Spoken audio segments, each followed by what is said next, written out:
এই চ্যানেলে আপনাদের সবাইকে স্বাগতম। আজকে আমরা জানবো হযরত আলী রাদিয়াল্লাহু তাআলা আনহু এর কেমন ক্ষমতা ছিল, যার ঘরে ঠিকঠাক মতো খাবারই থাকতো না, যে ব্যক্তি প্রায় 3 দিন পর্যন্ত রোজা রেখে কাটিয়ে দিতেন, আবার ইফতারের সময় শুধু পানি পান করে ইফতার করতেন। কিন্তু তবুও যখন আপনারা হযরত আলী রাদিয়াল্লাহু তাআলা আনহু এর ক্ষমতা সম্পর্কে জানবেন, তখন আশ্চর্য হয়ে যাবেন। আর এই জন্যই এই ভিডিওটি শেষ পর্যন্ত দেখার চেষ্টা করবেন। প্রিয় দর্শক, বদর যুদ্ধ এবং উহুদ যুদ্ধের পর আল্লাহর মেহেরবানিতে মুসলিমদের অনেক শক্তি বেড়ে গিয়েছিল, আর অপরদিকে কাফের মুশরিকরা অনেক দুর্বল হয়ে গিয়েছিল। এই জন্য তারা চেয়েছিল কিভাবে মুসলিমদেরকে চিরতরে একেবারে নির্মূল করে দেওয়া যায়। এভাবে তারা বিভিন্ন পরিকল্পনা প্ল্যান করতে থাকে। এরপর তাদের প্ল্যান অনুযায়ী 627 খ্রিস্টাব্দে জানুয়ারি মাসে কাফের এবং মুশরিকরা একসঙ্গে জোট বেঁধে মদিনার দিকে এগোতে শুরু করলো। এই খবর যখন হুজুর সাল্লাল্লাহু আলাইহি সাল্লামের নিকট পৌঁছালো, তখন আল্লাহর রাসূল সকল সাহাবীদেরকে একত্রিত করে বসলেন এবং তাদেরকে বললেন, একদিকে আরবের জোট বেঁধেছে সকল কাফেররা, আর অন্যদিকে আমরা সামান্য কয়েকজন মুসলিম। হে আমার সাহাবীরা, এখান থেকেই আল্লাহ রাব্বুল আলামিনের পক্ষ থেকে সিদ্ধান্ত আসবে যে হক আর বাতিলের মধ্যে কোনটি সত্য। সমস্ত সাহাবা রাদিয়াল্লাহু তাআলা আনহুগণ ভাবতে লাগলেন, এত বড় কাফের সেনাদের সঙ্গে আমরা কিভাবে লড়াই করব। এরই মধ্যে সালমান ফারসি রাদিয়াল্লাহু তাআলা আনহু বললেন, ইয়া রাসূলুল্লাহ, আমাদের মদিনা তো 3 দিক দিয়ে পাহাড় দ্বারা বেষ্টিত, আর যাওয়া আসার জন্য শুধুমাত্র একটি রাস্তাই খোলা আছে। যদি আমরা এই রাস্তার সামনে বড় একটা খাল খনন করতে পারি, তাহলে কাফেররা আমাদেরকে সরাসরি আক্রমণ করতে পারবে না। তারপর আল্লাহ রাসূল সাল্লাল্লাহু আলাইহি সাল্লাম সেটি গ্রহণ করলেন। টানা 6 দিন যাবত সমস্ত মুসলিমরা গর্ত খননের কাজ করতে লাগলেন, আর শেষ পর্যন্ত মদিনাকে হেফাজত করার জন্য 5.5 কিলোমিটার লম্বা ও 4.5 মিটার গভীর এবং 9 মিটার চওড়া একটি খন্দক খনন করা হলো, যার বাংলা অর্থ হচ্ছে চওড়া খাল।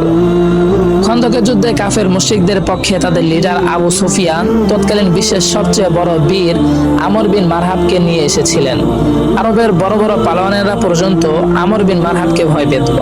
আর এত সব পালোয়ান সহ তারা মদিনার কাছে এসে দেখলো মদিনার প্রবেশ পথে একটি বড় খাল খনন করা হয়েছে। আর যা দেখে তারা ভীষণ অবাক হলো, আর ভাবলো এত অল্প সময়ে এত কিছু মুসলিম কিভাবে এত বড় গাথা খনন করেছে। এরপর তারা 6 সপ্তাহ পর্যন্ত মদিনার বাহিরে বসে অপেক্ষায় থাকলো সুযোগের জন্য। তারপর আমর বিন মারহাব বলে উঠলো, এটা তো আমাদেরকে অপমান করার জন্য করা হয়েছে, আর আমি এই খালের পারে বসে মদিনাবাসীদের জন্য অপেক্ষা করতে পারবো না। আমি খাল টপকিয়ে মদিনার মধ্যে প্রবেশ করব। তার কথা অনুযায়ী সে খাল টপকিয়ে মদিনায় প্রবেশ করলো এবং চিৎকার করতে করতে বলতে লাগলো, হে মুসলমান মিথ্যাবাদী কাপুরুষেরা, যদি ক্ষমতা থাকে তাহলে বেরিয়ে এসো আমার সঙ্গে মোকাবেলা করতে, অথবা আমার হাতে হত্যা হয়ে যাও। এমন কথা শুনে সমস্ত মুসলিম নিজের চোখে ও দৃষ্টিকে নিচে করে রাখলো আর চুপচাপ থেকে গেল। এরই মধ্যে আলী রাদিয়াল্লাহু তাআলা আনহু খাড়া হয়ে দাঁড়ালেন আর বলতে লাগলেন, ইয়া রাসূলুল্লাহ, আপনি আমাকে অনুমতি দিন, আমি সেখানে যাব। হুজুর সাল্লাল্লাহু আলাইহি সাল্লাম বললেন, হে আলী, বসে পড়ো। তুমি কি জানো তোমার সামনে কে আছে? বিশ্ববিখ্যাত পালোয়ান আমর বিন মারহাব, যার সাথে তুমি মোকাবেলা করতে পারবে না, কেননা তুমি এর মোকাবেলাকারী নও, আর তোমার বয়স মাত্র এখন 26 বছর। তারপর আমর বিন মারহাব চিৎকার করে আবার বলতে লাগলো, এই মুসলমানেরা, কোথায় তোমাদের সেই জান্নাত যেটির দাবি করিস তোরা? হেরে যাবি বলে মাথা নত করছিস, লজ্জা করে না?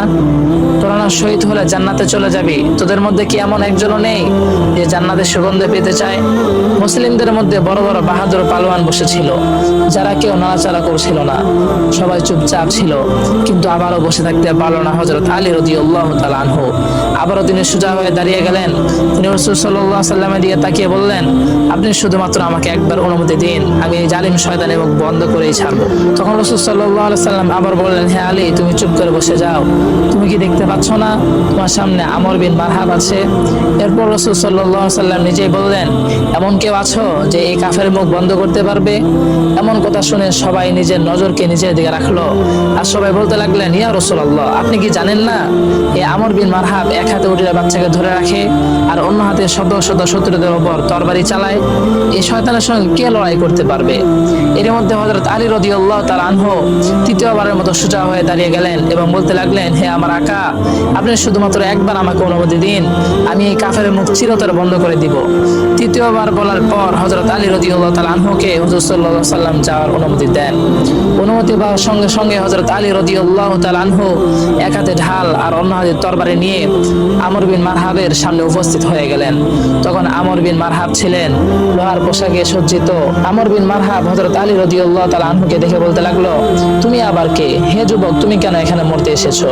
এটা শুনে হযরত আলী রাদিয়াল্লাহু তাআলা আনহু বলতে লাগলেন, আমার মা আমার নাম রেখেছে হায়দার। আর আপনাদেরকে বলি, হায়দার খুবই শক্তিশালী দক্ষ একটি সিংহকে বলা হয়ে থাকে। তখন আমর বিন মারহাব আবার পুনরায় বললেন, হে বাচ্চা, তুমি চলে যাও, আমি ছোট শিশুদেরকে হত্যা করি না। তখন হযরত আলী রাদিয়াল্লাহু তাআলা আনহু বললেন, তুমি তো আমাকে হত্যা করবে না, কিন্তু আমি তোমাকে হত্যা করার জন্য এসেছি। এমন কথা শুনে আমর বিন মারহাব খুবই রাগান্বিত হয়ে গেল, আর সেজন্য এগিয়ে এসে হযরত আলীর ওপর এমন ভাবে আক্রমণ করলো, তার ঢাল দুই খণ্ড হয়ে গেল, আর তার কিছু আঘাত হযরত আলী রাদিয়াল্লাহু তাআলা আনহু ঘাড় মোবারকের উপর ক্ষতবিক্ষত করে দিল। কিন্তু এবার হযরত আলী রাদিয়াল্লাহু তাআলা আনহু কারারে হায়দার হয়ে উঠলেন, অর্থাৎ তিনি ফিরে এমন একটি আক্রমণ করলেন যে আক্রমণের ফলে আমর বিন মারহাবের শুধু ঢালই নয়, বরং তার ঢাল সহ তার পুরো শরীর দুই খণ্ড হয়ে গেল। এরপর হযরত আলী রাদিয়াল্লাহু তাআলা আনহু তার শরীরের উপর পা রেখে তাকে বলল, হে মূর্তি পূজারী, তুই কিভাবে আমার মোকাবেলা করবি? আজকের ভিডিও এই পর্যন্ত। খোদা হাফেজ।